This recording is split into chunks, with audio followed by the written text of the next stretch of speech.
Welcome to Kung Fu Havoc number 2. I'm James Williams Jr. And no, I'm not going to vlog about the Torpedo or any other comic books tonight. I have finished reading this saga. I haven't really got back into New Mutants, and I haven't had time to really process everything that I read because I kind of glanced at it, scanned it, whatever. I've been really busy, and this is really not a good month. So, I'm not going to do that. However, I'm going to give you a special treat. I am going to blog about some Native American legends because I talked to somebody on a dating site about Native American legends. Now, granted, she told me I was too old for her, and that's cool because I'm actually about to change my thing to I am taken, and hopefully me and Nicole here from the Philippines can get everything going on. Alright, so, as I told a young lady, most Native American legends are basically, as I tell everyone, all myth and legends are shrouded in some cloud of truth. Whether you believe it or not, it's a whole nother ballgame. So, we're talking about Canada, and the last time I went to Canada, I haven't been to Canada since 2008 that I can recall. Unless my memory is totally shot up to shit. So, when I went to Canada, and they did feature this thing on Destination America with the Asian fella killing somebody on the bus about the Wendigo, where we were one city down in Toronto while this was happening in Montreal. And so, basically, depending on which tribe you go to, because tribal legends change per tribe. That's one thing you have to remember if you know anything about any Native American myths and legends and things like that. You have to understand it. Everything changes per tribe. Alright? So, if you're on the East Coast, the only thing that you have in common with the West Coast, besides Bigfoot, is Coyote the Trickster. Because he got a lot of traveling done. And supposedly, and this is just supposedly, I'm not going to swear to this because a lot of tribal people will probably email the fuck out of me and text me and tell me I'm full of shit. But supposedly, Coyote has had at least one child in every tribe. I'm not going to swear to that. Like I said, myth and legend. Alright? So, myth and legends, shout of truth, take it any way you want. So, we discussed at least 4 or 5 things, and we even got into aliens and ghosts and stuff. So, what I'm going to talk about is Bigfoot. Alright? Sasquatch, Yeti, Skank Ape. They're all basically related, and every scientist in the world is calling them Gigantopithecus. I probably didn't say that shit right. I'm 42, so fuck it. Anyway, depending on how far back you go tribally, and also depending on what elders you talk to and what tribes you go to, I'm always going to say everything depends on the tribe, the elders, and the legends that they tell you. Or the myths, depending on how you look at it. So, apparently, in folklore, Bigfoot wasn't always the Native American's friend. And again, depending on what tribe you talk to and what legend you want to believe. And then, in some legends, Bigfoots were Native Americans' friends and guardians and protectors. And as an inquisitive person, and I love history, and no one has ever really come forth to prove what in the hell happened to the 13th colony when they first settled in Virginia. No one's proven what happened to them. I'm going for the Bigfoot theory because no one has brought this theory into fluctuation. So what I'm going to do is I'm going to go with the Bigfoot theory. Now remember, this is all a hypothesis and a theory, and mostly it's a theory because it hasn't been proven to be fact. And I guess there really isn't a difference between a hypothesis and a theory until they're proven to be fact.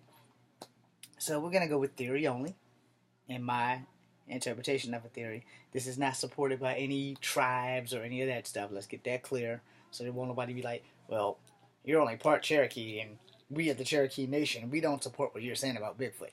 Yeah, that's exactly why I said it's a theory. Alright? And in a theories can be changed. And like I said, depending on what tribe you talk to, depending on what legend that they have in that tribe, and every tribe has a different story for every freaking feature of legends of totem warriors or guardians of the earth. Depending on how you want to look at that, I choose to call them guardians of the earth because I was never told that they weren't on our side. Alright? So, we're going to start with 13th colony. In my interpretation, again, no one in Virginia has ever really combed that far back to see what in the hell really happened. They just know the 13th colony magically disappeared. So, theory one, alien abduction, because a lot of people believe that Bigfoot is an alien and he can do the predator thing where he can camouflage into the world and all that and no one can see him. Okay, that's a cool ass theory. I'm not going to dispute it. Theory two, Bigfoot came in and slaughtered the entire fucking village of the Paleface and left everything else intact, but all the people were gone. Now, I like that theory, except for the fact that it paints Bigfoot out in a bad light, which means he was kind of evil to white people. However, that kind of might have been his job, because he's technically a Native American guardian. And then again, it depends on who you go to, what theory, what tribe, etc., etc. I don't want to repeat that again, so just for the record, what theory, what tribe, what myth, what legend, and what elder tells you what, alright? Now, being that most Native American shamans and witch doctors are pretty spiritual and pretty close to the Great Spirit and Earth itself, you probably want to talk to one of them. Because the stories have been passed on from generation to generation, and as we all know, a story and a rumor aren't much different, because I can tell you that the sky is blue today, and you can tell the next person that I told you that the sky was blue, and the next person, and one person out of the 5 people that we tell is going to totally fuck it up. So, like I said, myth and legends have some grain of truth to them, and they're always switching depending on tribal. So, technically, Wendigo initially was like a Bigfoot creature. No. And I guess through the centuries, either it evolved or the story evolved and it learned how to actually possess people. And it's the same thing with Native Americans and spirit walking, dream walking, and shapeshifting. Because a lot of people just say the Wendigo was a shapeshifter. So like I said, depending on where you're getting your knowledge from, what tribe or whatever, you'll be able to figure it out. You'd be better off trying to find folklore, because there's lots of Native American folklore. You just have to be willing to hit the library and find out who the authors are and microfiche stuff, and then go get the book. We run 13 colony, so I'm going to stay on the 13th colony for the next 4 minutes if I can help myself. When the 13th colony arrived, or should I say, when the settlers hit the shores of America, they had no clue what they were in for, alright? And up until, I guess, Sacagawea and Pocahontas started making friends, ships work a little bit better, I don't think that the original 13th colony knew what the hell they were going to do when they got here. I do know that I believe everything settled in Virginia, but I'm not going to swear to it because I didn't exist back then, and I don't have a fucking history book in my hand. And I'm not in school anymore, so I don't really know if I can go get a history book and find out what I need to know before I make these damn video blogs or whatever. But 13th colony is the only one that magically disappeared. All the other places were settled down, and all the settlements and farm and irrigation and all that stuff was taking place. Well, no one had heard anything from the 13th colony. And then when they went to go find the 13th colony was gone. Like, without a trace, gone. No blood, no footprints, no nothing. And no one knows what the hell happened to them. So if you wanted to make a science fiction movie, here you go. You could come up with any kind of scenario of what happened to them, because the same can be said for Amelia Earhart, since her plane was found, but her body was never found. Okay? I think. I could be wrong on that. But we're not fucking with Amelia Earhart right now. We're fucking with Bigfoot and the 13th colony. My theory is quite simple. I like my theory. I think that one of the shaman of whatever tribe is closest to the 13th colony, whether it be Cherokee, Powhatan, Blackfoot, Creek, I'm not really sure, maybe even Tappahannock, whichever tribe was closest to the 13th colony were probably chased out of that little nesting area that they were in.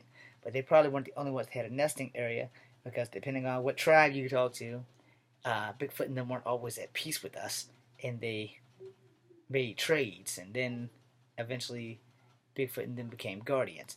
Like I said, I don't really try to speculate too much on that, because, again, tribal legends change by tribe, by elder, by myth, by legend. Not going to say that again if I can help it. I'm tired of repeating myself. So, if Bigfoot was summoned to wipe out the 13th colony. And the 13th colony had weapons. You know, they actually did have firearms because every settler that came over here has had firearms, where the Native Americans, we had bows and arrows and spears and knives. Now, a bow and arrow, a spear and a knife really don't have nothing against a projectile that can hit you in 20 seconds and kill you before you even get to draw back your bow. Unless you were some of these great braves who actually could draw the bow twice as fast as anybody who could shoot a gun. The difference is you don't have to take your time to reload a fucking bow and arrow. You can load that fast and you can load a musket. So it's probably evenly matched, just depending on how good the archer was on the Native American side. Now, if Bigfoot was summoned and he would come in, it's more than likely that he would probably warfare style, and he would probably only come in at night. Probably when it came in the daytime because he'd stand out like a sore thumb, which would make him an open target for these wild-eyed, crazy pale-faced people who had musket balls and gunpowder. Thank you, Marco Polo, for robbing China. Anyway, my theory is that he probably took out the men first, and probably did it in a methodically military matter where it was probably more than one Bigfoot that would like take one person and make everybody else go out and search for him. So if everybody went out to search for him and they all just started getting wiped out, that would leave a village full of defenseless women who didn't know how to use a firearm. Mythologically speaking, I'm pretty sure women knew how to use a firearm back then. They probably just wasn't told to shoot anything because they were scared they would probably kill their fucking husbands or their children. Which leaves the women and children to wander and frolic into the woods to see what happened to the husbands who never came back. And the women and children would never come back. And no bodies, no bones, nothing was ever found. So, unless Bigfoot was cannibals, no one's ever known what happened to them. No one known if they were assimilated and became part of the Bigfoot tribe, or if they were eaten, or if they were just murdered and flung off into the river somewhere, because bodies do wash away. That's a given, unless they're wearing cement shoes. Bodies do wash away. And animals and things in the water will eat flesh. You know, so like it or not, we might not taste good to everything and everyone, but things will eat us. Alright? And I'm not talking about sexually, because, yeah, we all like to eat pussy. But anyway, you know, the truth of the matter is, no one knows what happened to the 13th colony. My Bigfoot theory is sound for me because I'm actually a fan of Bigfoot. I'm not going to go out and hunt for Bigfoot because personally I think that they should probably leave him alone. But if he and his clan did take out the 13th colony, there had to be a reason for it, which means they ran off the tribe and then they took it. So I'm James Williams Jr. and I'm closing out on the 13th colony, but I am going to do one more Native American legend, and I'm going to do the one about the Thunderbird because that's one I know too, although I'm not Sioux in Lakota, but I do know that the Thunderbird is mostly theirs, and so is Coyote. But Coyote belongs to everyone. Like I said, myth and legend. I guess we're still going. The end.